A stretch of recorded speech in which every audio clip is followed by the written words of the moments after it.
Bonjour Sylvie. Merci de nous accueillir dans votre atelier là pour notre série d'été, super. Bah, écoutez, je suis ravie moi aussi de vous accueillir ici. Alors vous êtes marqueteuse de paille et maître d'art. Et maître d'art, oui. Et on fait dans mon atelier que de la marqueterie de paille, exclusivement. Vous allez m'expliquer tout ça. Je vous suis. Alors venez.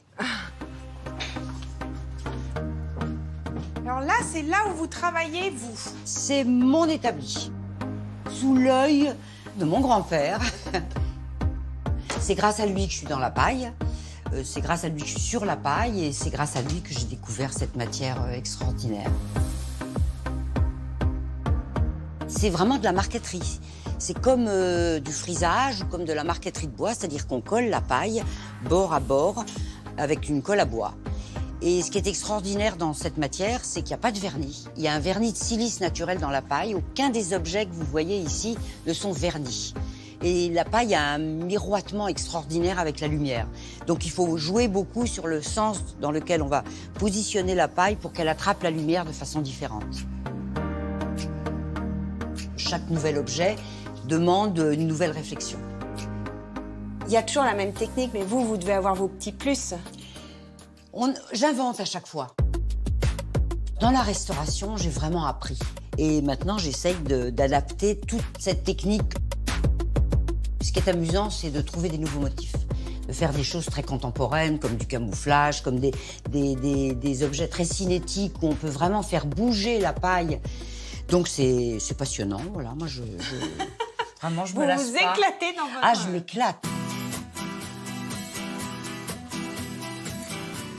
Le fait d'avoir été nommé maître d'art, d'abord m'a obligée à prendre une élève, parce que quand on est maître d'art, il faut transmettre son savoir-faire. On a fait pas mal d'expositions et ça donne une visibilité. Tout ça m'a permis de faire enfin découvrir au grand public et en particulier aux décorateurs la marqueterie de paille, qu'elle ne s'était pas arrêtée dans les années 20, qu'on pouvait faire des choses aujourd'hui très contemporaines, très modernes. Donc il y a le côté tradition, savoir-faire, restauration et puis il y a le côté innovation. J'essaye d'inventer pour que mon métier continue et se renouvelle tout en gardant la tradition parce que la façon de travailler n'a pas changé.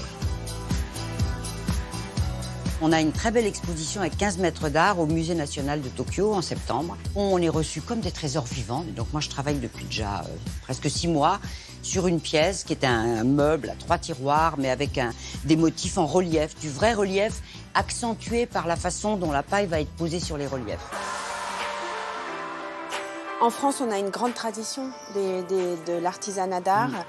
Vous conseillerez ça aux jeunes aujourd'hui? Oui, je conseille, parce qu'il y a beaucoup de gens aujourd'hui qui ont envie de revenir à des choses plus pérennes, plus manuelles, plus concrètes.